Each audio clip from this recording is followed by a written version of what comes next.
la journaliste de la presse Caroline Touzin nous raconte ce matin l'histoire de Florence. Florence n'est pas son vrai nom. C'est une jeune femme de 24 ans. Elle vit avec une déficience intellectuelle sévère. Okay? Elle ne connaît pas son âge. Elle ne connaît pas le numéro de téléphone de sa mère. Sa mère est présente dans sa vie, mais elle est débordée. Donc, l'État s'occupe de Florence.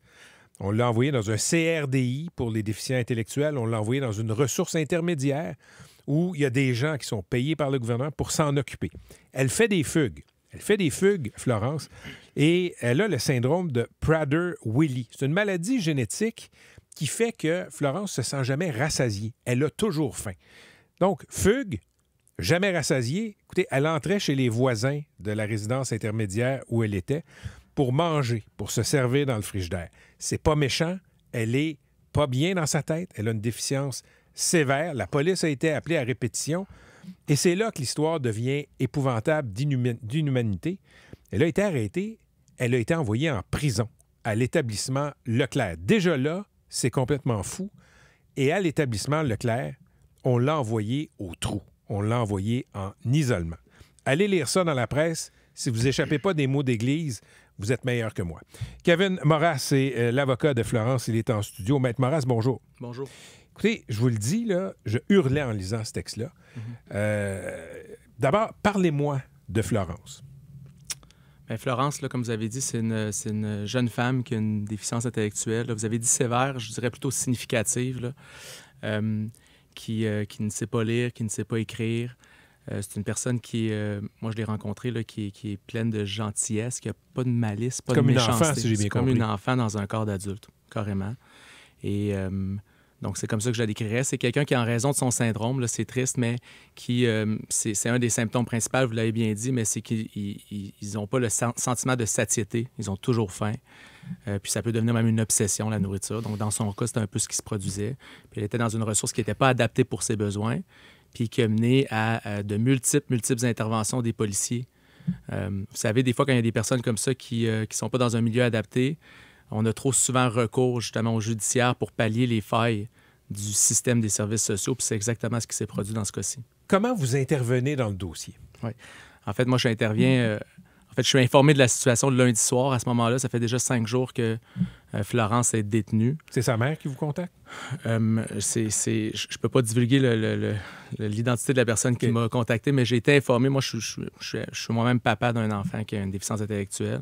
Donc, je suis impliqué, je suis très impliqué dans le milieu de la déficience intellectuelle. Alors, on me contacte.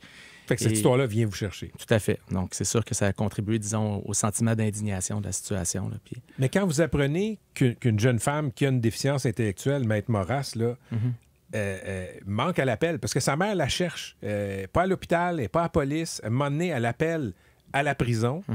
Là, elle se doute que sa fille est en prison. Comment vous réagissez? Bien, initialement, moi, là, j'ai appris plus tard là, les démarches de la mère lorsque j'ai discuté avec elle. Initialement, ma priorité quand je suis rentré au dossier, je suis rentré le mardi matin et le lendemain, je l'ai fait libérer. Donc, ça a été mon intervention d'urgence. Je me suis dit, c'est une situation humanitaire. Chaque heure de plus que Florence passe en détention est une heure de trop. Donc, ça a été ma priorité numéro 1 lorsque je suis entré au dossier. Maître Moras, pas juste en détention. Au trou. Au trou. Comment c'est ramassé au trou? En fait, c'est parce que, M. Lagacé, les personnes comme Florence, lorsqu'ils se retrouvent dans un établissement de détention, il n'y a pas les ressources nécessaires. Les prisons, là, c'est des milieux très peu adaptés, pour ne pas dire là, aucunement adaptés à ces personnes-là. Et je vous dirais que l'ensemble des intervenants dans le milieu carcéral se trouvent désemparés face à des situations comme ça quand c'est à ce cas-ci. Puis, pour répondre à votre question, c'est pour sa propre protection, en fait. C'est qu'ils ne peuvent pas la placer avec la population générale. Elle est tellement vulnérable qu'ils doivent la mettre en isolement. Mais en même temps, sa place n'était pas en prison. Cette jeune femme-là n'aurait jamais dû se rendre en prison. Oui. C'est clair, là, je veux dire, je lis le reportage de Caroline Touzin. C'est clair comme de l'eau de roche que cette jeune personne-là a une déficience intellectuelle importante. Ouais. Ce qui s'est passé, c'est que lorsqu'elle a été arrêtée, même les avocats de la poursuite là, du DPCP ont tenté de faire en sorte qu'elle puisse être remise en liberté, mais la ressource où est-ce qu'elle était, il y avait vraiment une espèce de bras de fer entre la ressource où est-ce qu'elle était, ressources intermédiaires, c'est des ressources privées, et le Centre de réadaptation en déficience intellectuelle. Qui est une ressource d'État. C'est ça. Et la ressource a refusé de reprendre Florence. Donc, elle ne souhaitait peut-être plus l'avoir parce que c'était un cas qui était trop lourd pour leur service. Et c'est ce qui a fait en sorte que là, il n'y avait pas de place pour Florence. Donc, pas de place pour Florence en ressources intermédiaires privées payées par l'État, pas de place au CRDI, qui est une ressource d'État. Donc, la réaction de tout le monde, ça a été « on va l'envoyer en prison ». En fait, initialement, là, les acteurs du milieu judiciaire, lorsque quelqu'un comme ça arrive, là, c'est quelque chose que je déplore, là, c'est qu'il n'y a eu aucun accompagnement qui a été fait de la part du CRDI lors de sa judiciarisation. Que ce soit lors de sa comparution à la cour, le lendemain, lorsqu'on tentait de la remettre en liberté, il n'y a eu aucune forme d'accompagnement ou de suivi. C'est comme si le ministère des Services sociaux, là, puis le judiciaire, c'était deux vases clos, puis ça ne se parlait pas. C'est ça qui s'est passé. Il faudrait, là, moi je pense, puis si j'ai un message aujourd'hui, c'est un peu celui-là, c'est qu'il faudrait qu'on mette en place une ressource, quelqu'un qui connaît bien les deux ministères, les deux milieux, la déficience intellectuelle, le judiciaire, pour que ça se parle, puis faire en sorte que si une personne comme ça se retrouve judiciarisée, mais qu'on puisse informer les acteurs du milieu judiciaire de sa situation réelle, puis éviter que ça se produise. Mais si vous n'étiez pas intervenu, elle serait encore en prison? En fait, sa date de comparution, là, la prochaine, c'était le 23 ou le 24 avril. Elle aurait passé au moins 30 jours en prison. Est-ce qu'elle a été capable de verbaliser, Florence, comment elle a vécu ça, être en prison?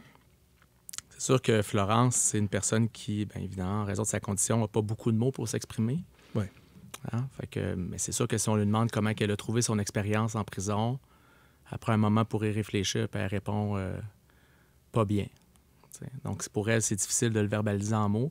C'est des gens qui, lorsque je lui ai parlé qu'il y avait une démarche journalistique en cours, elle ne savait pas c'était quoi un journaliste. Là. Ouais. J'ai dû lui expliquer c'est quoi. Donc, vous comprenez? Donc, c'est des gens qui sont sans voix souvent puis qui ne peuvent pas justement avoir cette visibilité-là dans les médias. Puis, j'ai envie de dire, M. Lagacé, on en parle beaucoup du cas de Florence, mais c'est probablement juste la pointe de l'iceberg dans le système de personnes qui se retrouvent judiciarisées dans des situations comme ça puis qui n'ont pas toujours un maître Maurras pour les sortir de ces situations-là. Pensez qu'il y a beaucoup de Florence, là, des personnes qui vivent avec des déficiences intellectuelles importantes qui sont emprisonnées. Je pense que ça arrive plus régulièrement que ça devrait. Puis comme société au Québec en 2025, bien, c'est évidemment une situation qui est fort déplorable. Je veux terminer sur une note, disons, plus ensoleillée. Oui. Racontez aux gens qui nous écoutent, Maître Maurras, comment Florence a été prise en charge par les détenus, les femmes de l'établissement Leclerc.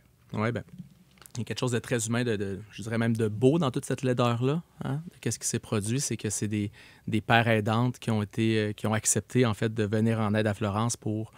Florence, elle a besoin d'aide au quotidien pour ses besoins d'hygiène, par exemple. Et ces dames-là ont accepté 3 fois par jour, aller dans la cellule où est-ce qu'elle était détenue en isolement cellulaire au trou pour l'aider à changer, à nettoyer la cellule. Donc, c'est ça, ils sont venus en aide à Florence. Puis Florence, en échange, là, pour les remercier, bien, elle leur dessinait des dessins de princesses puis de soleil avec des crayons de cire qu'elle leur remettait pour leur dire merci. C'est une très belle image et c'est l'image qu'on va retenir. Merci. Merci, Maître Maurras. C'était Kevin Maurras. Désolé.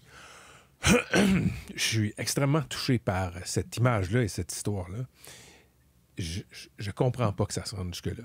Puis, Maître Maurras, vous êtes un avocat de la défense. Je sais que vous l'avez fait pro bono.